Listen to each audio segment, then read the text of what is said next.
Bienvenue dans cette vidéo où on va essayer de réaliser le défi qui a été lancé pour le week-end. Alors, je vais vous montrer une solution, c'est pas forcément la solution. Le but, c'est que vous, c'est fonctionner, peu importe quel code vous avez écrit. Peut-être que vous avez utilisé plutôt telle condition ou voilà. Ça, il n'y a pas de souci. Le but, c'est que ça fonctionne. Alors, qu'est-ce qu'on a besoin pour faire ce petit jeu? On a besoin d'un nombre aléatoire. Rappelez-vous, le but du jeu, c'était que le navigateur génère un nombre aléatoire et que nous, on rentrait un nombre. Si c'était plus petit, il fallait dire plus. Si c'était plus grand, il fallait dire moins. Et si on avait trouvé un message de félicitations. Donc pour ça, il faut déjà qu'on génère un nombre de façon aléatoire. Pour gérer un nombre de façon aléatoire, il existe un objet math. D'accord? Alors rassurez-vous, si vous ne savez pas ce que c'est un objet, c'est tout à fait normal, puisqu'on n'a pas encore vu ces vidéos-là. C'est ce qui va venir après. Mais en tout cas, il y avait juste à taper générer un nombre aléatoire en JavaScript, et puis on vous emmenait directement sur math.random. Et ça, vous pouvez l'utiliser même si vous ne comprenez pas forcément à quoi ça correspond. Et en général, les explications sont plutôt bien fournies. Donc là, ça va générer un nombre entre 0 et 1 pour vous prouver. Et ça, c'est ce que vraiment je vous encourage à faire. Quand vous ne savez pas ce que fait telle et telle chose, le mieux, c'est de l'étudier. D'accord? Donc moi, c'est ce que je vais faire. On va inspecter console. Et là, on a bien notre nombre qui se génère de façon aléatoire. Je peux le changer comme je veux. Mais qu'est-ce qu'on remarque? On remarque que c'est un tout petit nombre. 0,33, 0 machin, 0, 0, 0 à chaque fois. Ok? Tout simplement parce que l'objet math et la méthode, donc c'est une fonction sur un objet, ça s'appelle une méthode. Mais rassurez-vous aussi, on va le voir plus tard. Donc la méthode random génère un nombre entre 0 et 1. Ok? Nous, ce qu'on veut, c'est entre 0 et 100. Donc, tout simplement, on va multiplier ce chiffre-là par 100. Ok? Si je relance, et que je relance, hop, on a bien un nombre. Par contre, qu'est-ce qu'on peut remarquer? C'est un nombre décimal. D'accord?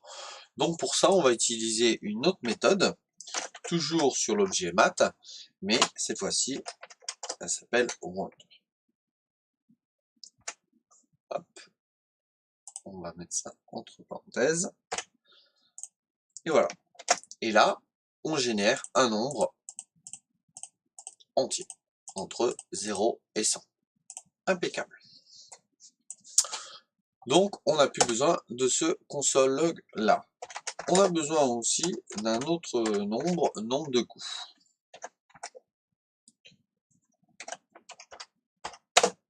Et au début, on est à 0. Ça, on va l'utiliser qu'après, mais c'est bien de le mettre ici. Ok? Maintenant, moi j'ai pris le choix d'utiliser une boucle et j'ai pris le do while. Alors, rappelez-vous, dans la vidéo sur le do while, on en a parlé. Le do permet d'exécuter une fois du code. Ensuite, la condition est vérifiée. Si c'est vrai, on recommence, on refait le code qu'il y a dans le do, et ainsi de suite. Dès que c'est faux, on sort de la boucle. Ok? Donc, do, hop, et le while, avec la condition. Donc là, notre code, on va écrire let nombre rentré est égal. Et comment on fait pour que l'utilisateur rentre un nombre directement sur notre navigateur? On utilise prompt. D'accord? Et ça, on peut mettre en paramètre le message qu'on souhaite afficher dans la boîte de dialogue.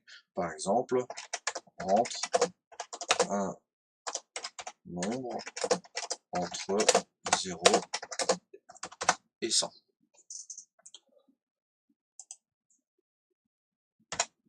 Très bien. Tout de suite, on vérifie si ça fonctionne. console.log. Prenez l'habitude de faire des console.log ou des alertes. Moi, je préfère les console.log parce que ça évite d'avoir des fenêtres, de cliquer de partout, voilà. Donc, c'est beaucoup plus simple. Mais vous pouvez aussi utiliser les alertes, il n'y a pas de problème. Mais prenez l'habitude de le faire. Alors, on va l'écrire quand même correctement. Rentrer. Voilà. Alors, qu'est-ce qui se passe? On a à la ligne 8 un problème de syntaxe. 8, toc toc toc. Ouais.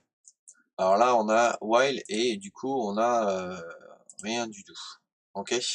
Donc moi, pour éviter d'avoir une boucle infinie, je vais mettre false. Voilà.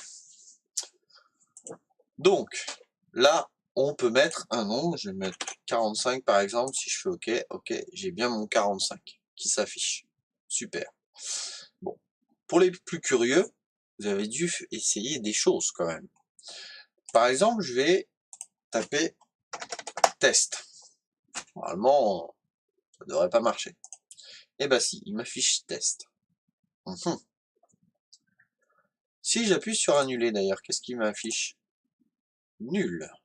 Ah, cool. Ok, ça va nous servir. Et aussi une dernière chose que je voulais vous montrer, si par exemple, je relance, je retape 45, ok, j'ai mon 45 en blanc. Alors, vous allez me dire, quelle est la différence là si je tape 45 et que je valide, pourquoi j'en ai un blanc et pourquoi j'en ai un violet? Et bien, tout simplement, pourquoi? Parce que ce qu'on tape à l'intérieur d'un prompt, en fait, c'est une chaîne de caractères. Donc, il va prendre notre chiffre et il va faire en sorte que ça soit une chaîne de caractères. Ok? C'est comme si j'avais tapé ça. Voilà. Et ça, c'est pas tout à fait ce qu'on veut, puisqu'on veut vérifier justement si c'est un chiffre ou pas. Donc, on va devoir modifier certaines petites choses. Ok? Alors, on va s'occuper de la condition. Alors, la condition, on va dire quand nombre rentré est différent, alors pour faire différent, c'est point d'exclamation égal à nombre, ok, et que nombre rentré est différent de nul. Oui, si on tape sur annuler, on voudrait bien que on repasse pas au niveau de la boucle, on voudrait bien que le jeu s'arrête. D'accord? Donc là, si on tape sur annuler, nombre rentré sera égal à nul. Donc ça va être faux. Et comme c'est un et, si l'un des deux est faux, on arrête la boucle. Ok? Ça, on n'en a plus besoin pour l'instant. Donc là, déjà, on a notre boucle. Ok? On peut tester. Alors, je vais faire 45. Alors, je vais sauvegarder. Hop. 45. Ok. Et j'ai une erreur. Pourquoi? Tout simplement, on en avait parlé sur le scope en fait des variables. Ok? Là, le let, vous voyez que il est entre crochets. Et là, il est accessible que entre crochets. À l'extérieur, nombre rentré, là, je sais pas qui il est, lui. Ok? Donc, tout simplement, on va prendre ça. On va le mettre en haut. Hop. Et on va faire ça comme ça. Voilà. Et ça, si on sauvegarde et qu'on relance, on n'a plus le souci. Et on voit que on a toujours notre hop, et ainsi de suite. Ok? Et quand on quitte, ça quitte. Très bien. Allez, maintenant, on va commencer à voir un petit peu les conditions. Donc, première chose, on va vérifier si c'est nul ou pas. Ok? Donc là, si nombre rentré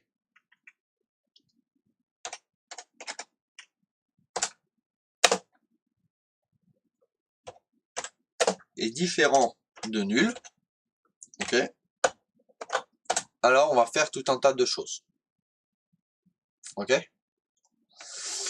Maintenant, on va s'occuper de transformer un petit peu notre nombre rentré. On veut que ça soit un chiffre. Ok. Donc pour ça, comment faire? Si vous n'avez pas trouvé, je vais vous donner un petit indice, vous mettez sur pause et vous comment transformer une chaîne de caractères, donc un string, en nombre entier. D'accord? Vous cherchez au niveau de Google, ils vont vous envoyer soit sur la sur les différentes documentations, soit sur différents sites, soit sur des articles, et vous allez trouver la solution.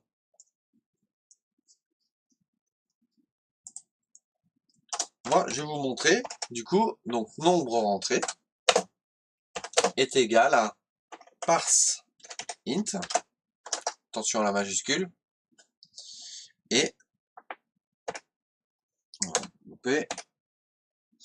et là, on va mettre en paramètre, qu'est-ce qu'on veut parser? Ben, le nombre rentré. D'accord? Et ce qu'on va faire pour tester, pour voir si ça fonctionne, on va refaire un console log de nombre rentré. Ah. Donc, on recommence avec notre exemple de 45. Je mets là, et là, vous voyez que notre 45 rentre bien de la bonne couleur. Elle est bien violette. D'accord? Donc, c'est bien ça, c'est bien un chiffre. C'est bien un entier. Maintenant, si je refais mon test tout à l'heure, test, qu'est-ce qu'il va me faire? Ah, ça change. Il m'affiche plus test, mais il met nan, not a number. Il me dit que c'est pas un nombre. Donc ça, c'est cool, parce que c'est pas, on veut justement qu'il n'y ait pas de texte. Et ça, dans tous vos codes, il va falloir faire attention. Et c'est pas la partie la plus simple. Il va falloir sécuriser ce que l'utilisateur peut rentrer. Ça veut dire, eh ben, faut pas faire forcément confiance parce que lui, il peut injecter du code, il peut injecter n'importe quoi, ou même remplir n'importe quoi. Par exemple, vous lui demandez un âge que vous voulez traiter ensuite dans une base de données ou quoi que ce soit, et vous attendez un nombre, et que lui, il met son âge en lettres, et ben du coup, vous, ça va fausser, ça va enclencher des erreurs. Donc, il va falloir protéger un petit peu ça pour éviter d'avoir des erreurs par la suite. Donc, nous, on va s'occuper de ce nan. J'enlève ça. Et là, on va faire si.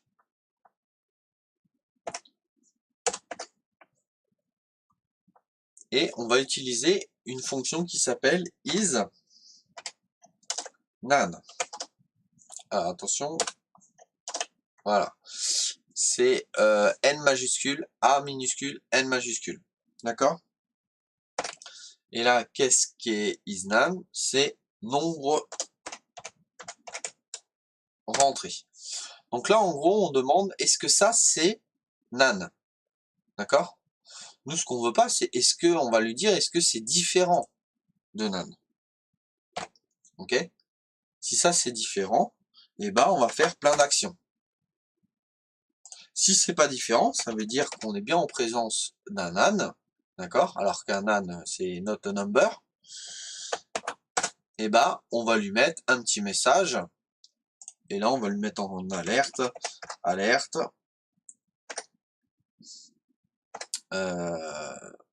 Hop. Et je vais reprendre ça. C'est très bien.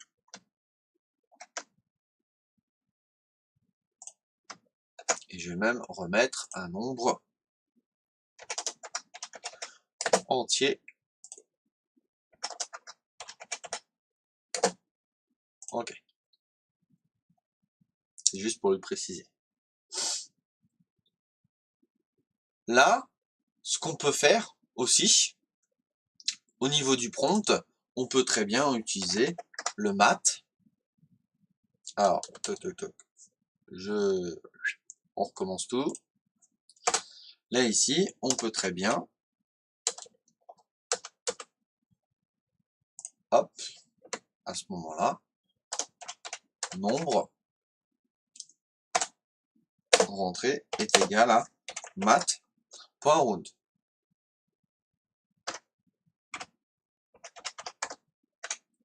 Ok, donc ça, c'est notre méthode. Et qu'est-ce qu'on met? On met nombre rentré. Ok, ça va faire quoi? Ça va faire que notre nombre, au lieu si l'utilisateur rentre un nombre à virgule, et bah on va faire en sorte que du coup on prenne juste le début, ok, pas la fin. Donc là on a bien ça. Ensuite, on va faire un test pour voir si ça fonctionne. Faites des tests régulièrement. Si je fais test par exemple, hop, rentre un nombre, ok, très bien, je tape n'importe quoi, ok, je tape un chiffre, ok, ça fonctionne. Pour l'instant, tout fonctionne très bien. Là, on va refaire une condition. Et c'est là qu'on va commencer à voir si c'est plus grand ou plus petit. Ok? Donc, nombre rentré est plus petit que nombre. Ok? Alors, tu vas me faire quelque chose. Sinon, et là on utilise un else if, comme ça on voit un petit peu tout, hein. Et bah, on va reprendre ça. Hop. Et là, on va mettre plus grand.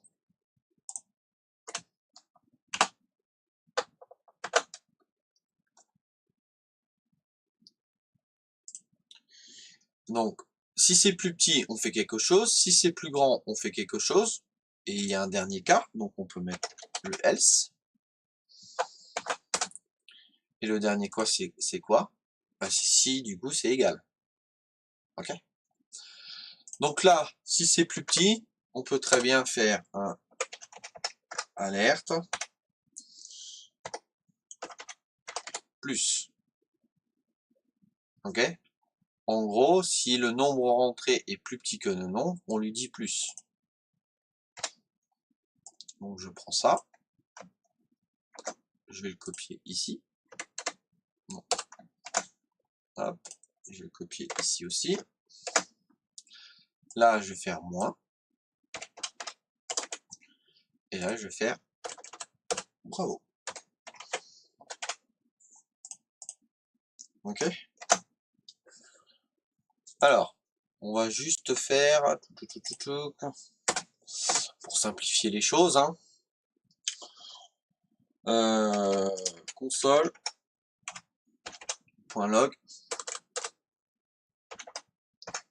Alors, je vais tricher, hein. Faut pas le dire, surtout. Hein. D'accord? Nombre. Bon, je commence. 50. On va faire tous les cas. D'accord? Donc, ça, le nombre rentré est plus petit. Donc là, il me dit plus. Ok. Allez, parce que c'est 85 la réponse. Donc là, je vais faire 100 pour voir. Moins.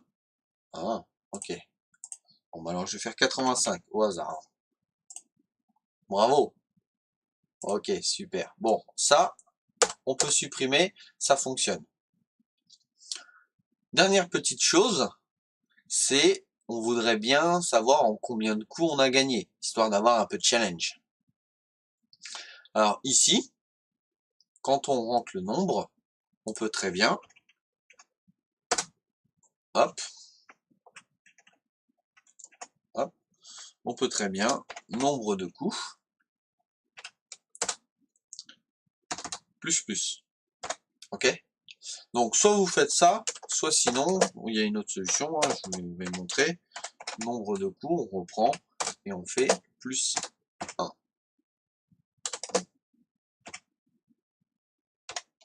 Ok? Bon, moi je préfère le plus, c'est en plus, je trouve ça plus clair. Ok? Et puis bah là, bravo, tu as réussi en le nombre qu'on veut, coup. D'accord? Donc soit vous faites une concaténation avec le plus, soit sinon vous utilisez les backtick. Moi, c'est ce que je préfère. Hop, donc ça, j'enlève ça, ça.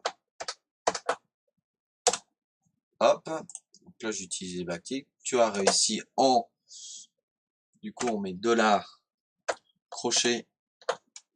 Là on met la variable qu'on veut, nombre de coups.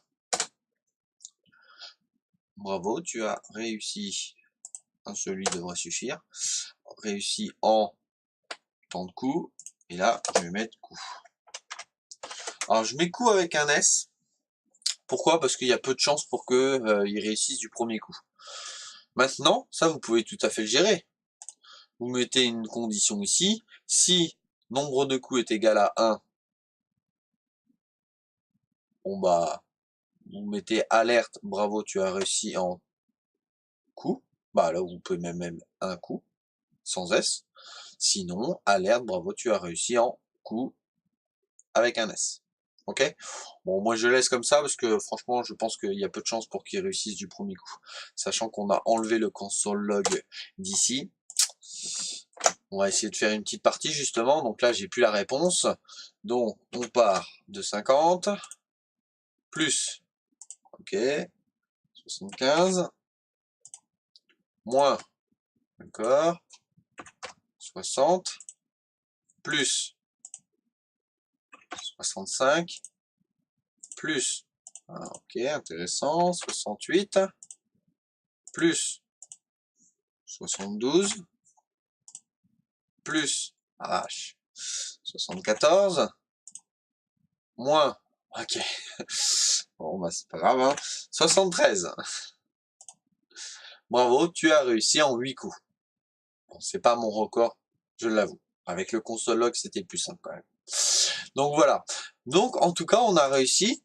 On a réussi à faire un jeu où si l'utilisateur rentre n'importe quoi, et bah il met un message comme quoi, bah non, c'est pas ce qu'on attend. Donc tu recommences, s'il te plaît. Voilà.